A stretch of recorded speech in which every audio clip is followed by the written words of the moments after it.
Hey guys, what's up? Joe, Orlando Mustang Resto, got a YouTube channel, Instagram also. I am making a couple of videos to show a couple of parts that I've used to do a 2020 GT500 Predator blower to, this is my 11 to 14, 2014 Mustang GT. This was actually a bit simpler than I thought to do. It takes a little bit of work and it might take some time, but it's not that difficult to do if you're mechanically inclined and you're just curious and you want to do it yourself. It's a long story. I rebuilt the motor on this car, blew the first Gen 1 motor up with only 30,000 miles on the car. And I didn't even mean to. Unfortunately, I won't mention the tuner company's name, but I had a Ghost Cam tune, a Pro Charger. It didn't work out. Bent a rod on number 1, cracked the piston as well, and I did a whole new engine build. I did a Gen 3 illuminator, 9.5 to 1 compression, Gen 2 heads, my stock 14 cams. I wound up selling the Pro Charger kit. Long story short, I picked up the Predator blower off of eBay, actually. Shelby American occasionally sells them. A bunch of people now online are selling these blowers. I got mine for really cheap. So, hey, if you guys are looking to do this to your car, it's a great option. And actually, I took the car about 2-3 weeks ago now to Carlisle Ford Nationals out in Pennsylvania. And I actually switched tuners. Not that my guy that was tuning the car was bad, but there is no better tune than a dyno tune, period. And I wound up, I've always seen a bunch of videos about VMP. In fact, VMP, before I brought it to Carlisle, I got their belt drive system, the no grind fed kit, to run this blower. And it's a fantastic kit, and they actually make really good machine quality parts. I'll get into detail of that in a bit, but besides the point, I actually brought it to them Friday. I was there Saturday as well. They worked with me for the whole weekend, and they were fantastic people. In fact, I don't work for them, just FYI, just a fair disclaimer. I don't work for them. I don't get paid by them to do anything, but this is just a cold, brutal, honest review of just a great company that I have a great experience with, and honestly, there's no reason to ever look anywhere else. It's just when you see people, like, yes, you pay for what you get, right? But when you see people that actually take the time, they're personal, they're the utmost professional. I mean, I've worked with many companies before in the past. My brother has a 67 Fastback S code. We built a 66 427 side oiler on that car, and we've dealt with many Mustang people. But when it comes to the new age stuff, I have to give credit to where credit's due. And right now, I'm sticking with VMP. They're fantastic. The car made just 700 horsepower. It was 90 degrees out in the middle of Carlisle, Pennsylvania. There wasn't a speck of wind in the air. I mean, blowing in hot air. It made, I think, 583 foot-pounds of torque. What I will say, though, is that I ran out of fuel system. That's the only part of this whole car I never touched. You could get away with it, okay? If you do this Predator blower swap on your car, you could run the factory fuel pump with a voltage booster, whether it's a VMP booster. This car came with a JMS booster pump in the trunk. It's maxed out. And I actually used the ID1000s that came off of my Pro Charger D1SC kit that I bought the car with. And I wound up just keeping the stock 2020 up GT500 fuel rails. It looks a little ghetto, but the factory fuel line will work and go right into the adapter there for the fuel rail.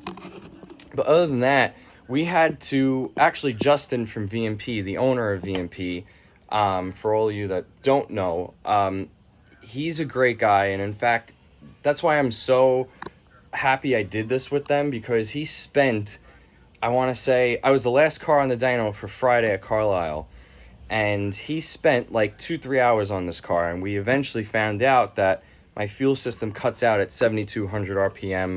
My fuel, even with 31,000 miles on this car, it's not holding up. I mean, it's great to go every day, drive around, no problem at all. My car is fantastic. It's insane, actually.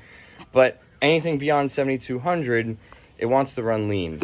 So we set the rev limiter at 7,200, and this motor has so much more to rev out. These Coyotes are high revving motors, and even with that being said, it pulled a lot of power, and I give credit to VMP.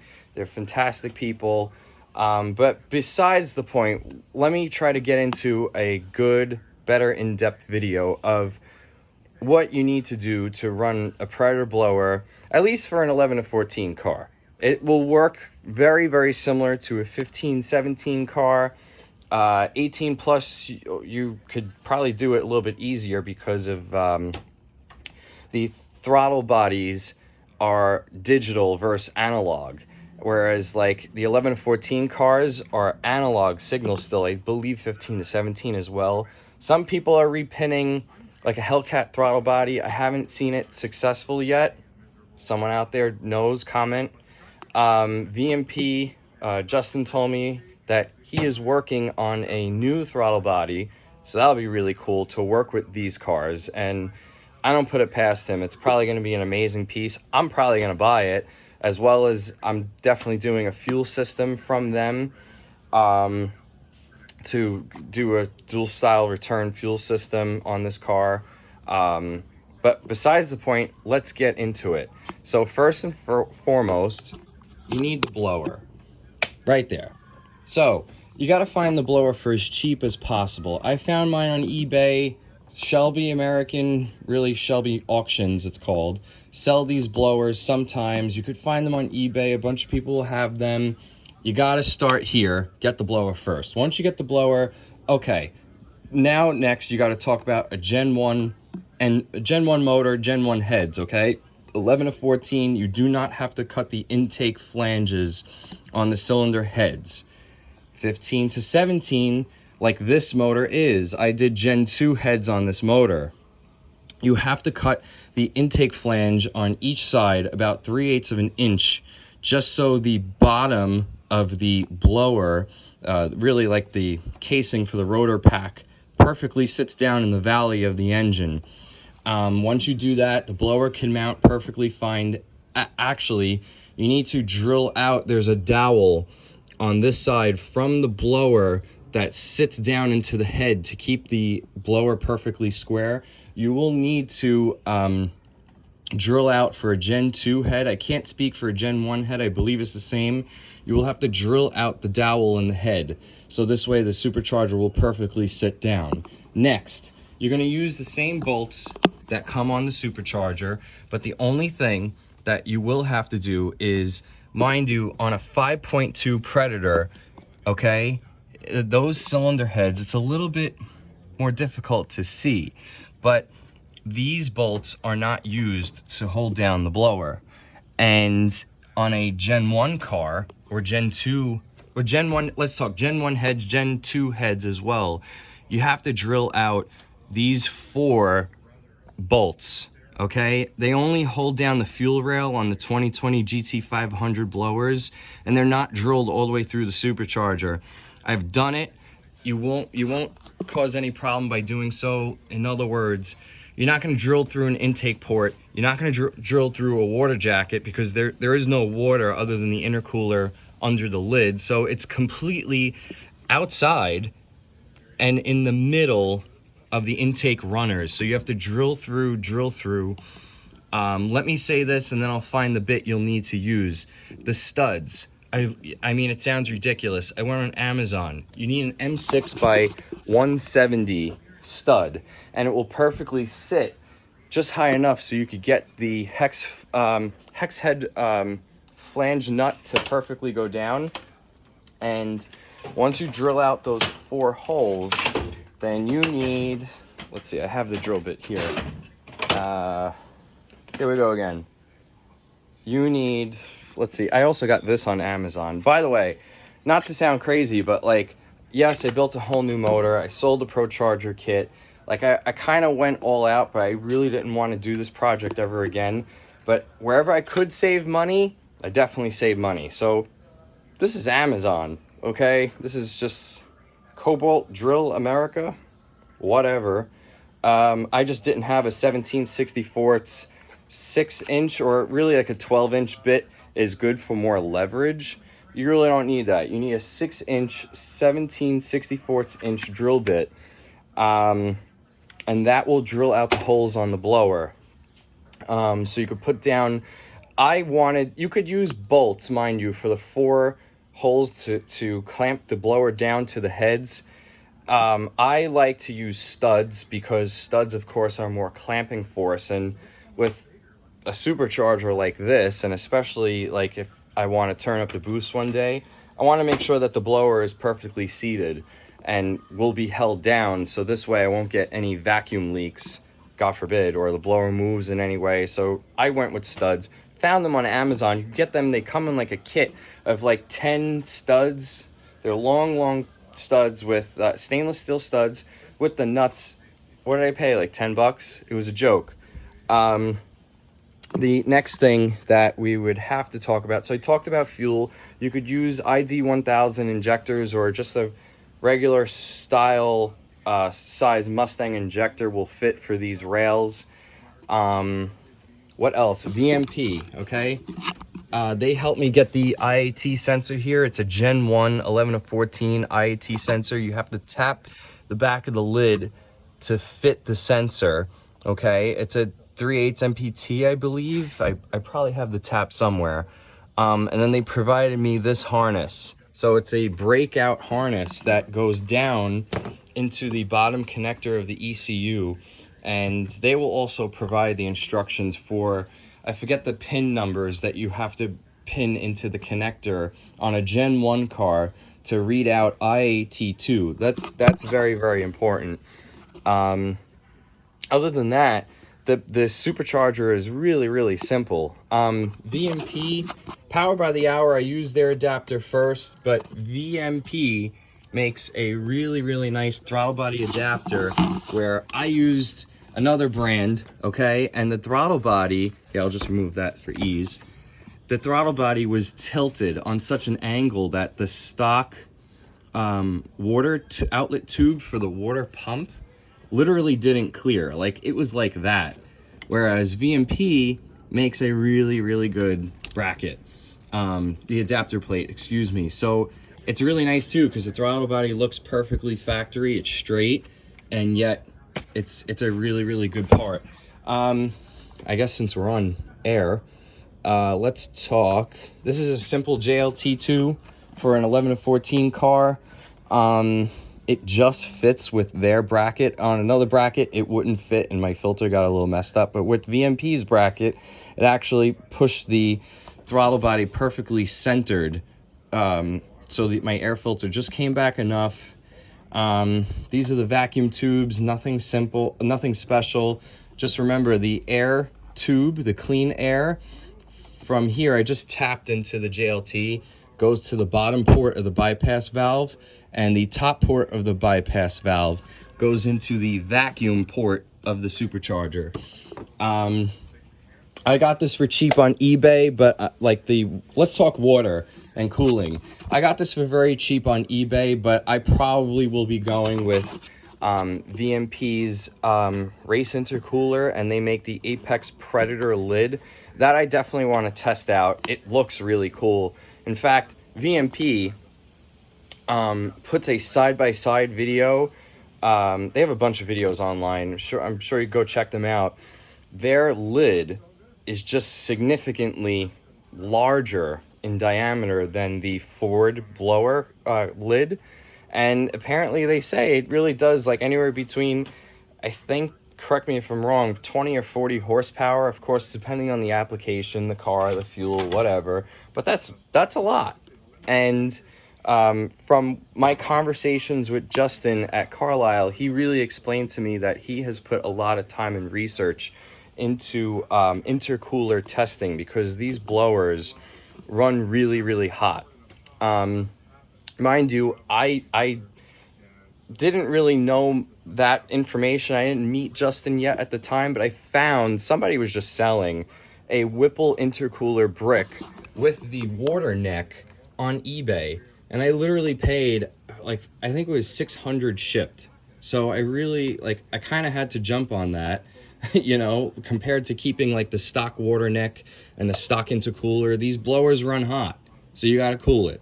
And I sold the whole ProCharger kit. I got a significant amount of money out of that system. So I'm like, okay, if I'm here and I'm going to do this all one shot, I wanted to do 1-inch lines because I want to make sure that I get water.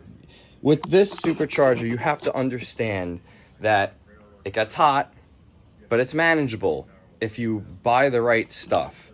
And when it came to cooling, I wanted to make sure with this supercharger I could provide within the small space of an 11 to 14 engine compartment, okay, that I could get the most volume of water to flow through the supercharger as fast as possible.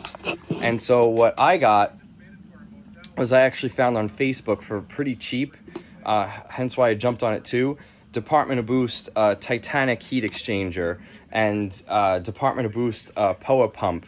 I can't say enough about the heat exchanger because it's literally just massive. I mean, it sticks out the bottom, it even comes up the top, and it's like 1.25 inches deep. Like it's really, really massive. I believe it's a 2-row intercooler, and it's just huge. It really, really cools well. I think when I'm on the highway, I'm doing probably 70 miles an hour, 80 miles an hour. I believe my difference between IAT and IAT2 is like 12 degrees or 14 degrees, depending on, of course, ambient. But that's pretty good. And I'm doing 80 miles an hour, cruising along. We even, in the Carlisle heat, doing dyno pools with VMP, I'm excited because I know one day soon I'm probably going to swap out this intercooler brick. It held up well, but I do believe Justin at VMP definitely has put a significant amount of research into what it takes to make the supercharger run more efficiently to keep the IAT temperatures down, and even airflow design over Ford. I mean, yes, we all love Ford, but I don't think they put enough research and development into how to make this supercharger work the most efficient possible. Whereas like companies like, I keep saying them, and by the way, I just want to like put that out there. I don't work for them. I don't get paid by them. I'm just a guy who paid up, shut up. I paid a lot of money to have them dyno tune my car. I've only seen videos of them on YouTube. I only watch Vice Grip Garage, as you see, and I love Derek. He's an awesome guy. But like, and I actually never met him too. I hope to meet him one day. But I'm just another one of you guys. Just wanted to do something cool to my car. I wanted to do this once and for all. I don't ever want to be bothered with building another motor like this again. It was over a year for me to do this engine project by myself in my 2-car garage here. So they're just really, really good people. I'm giving honest advice, and there's no reason to go anywhere else. I'm sure there's other good companies out there that do all this other sort of stuff, but from my research, my experience, my go around the past few, 2 years or so that I have this car, no one yet has done as much research and development and product development as VMP. So I'm definitely going to give them a lot of credit, and they're really good people too. They're honest. They were very nice, absolutely courteous to me and my brother when we came down there. We're Mustang people since we were kids, and like we always worked, like I said, on the older stuff, and they're awesome. But at the same time, let's get back into it real quick. There's not much left. Their drive system, okay? Hang on, let me just get my light here. Their no grind fed kit is so good. This is a 6-rib kit that's on this car, and I mean, the factory blower is of course 8-rib. They have 10-rib conversions, but truthfully, because of them and the kit that they have designed here, There's so much belt wrap around the top pulley of this supercharger. Honestly, there's no reason to ever really touch this right now because there is absolutely zero belt slip.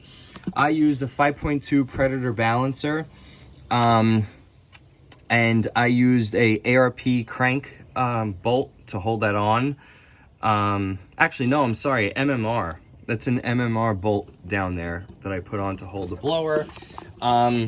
With this kit, I actually had another company, I should say, that's really good, that I have good experience with is UPR. So let me say this. I had a dual catch can system from the Stage 2 ProCharger D1SC. I got the car with that kit, and I called up UPR. I even met them down at Carlisle. They helped me with one of the connection pieces to the supercharger. But I called them up and I'm like, I did the conversion from a ProCharger to the GT500, you know, TVS style 265 blower. What do I need to make my catch can system work? And truly all you need is a single valve. You could convert a dual valve to a single valve with just a block off MPT plug there. And all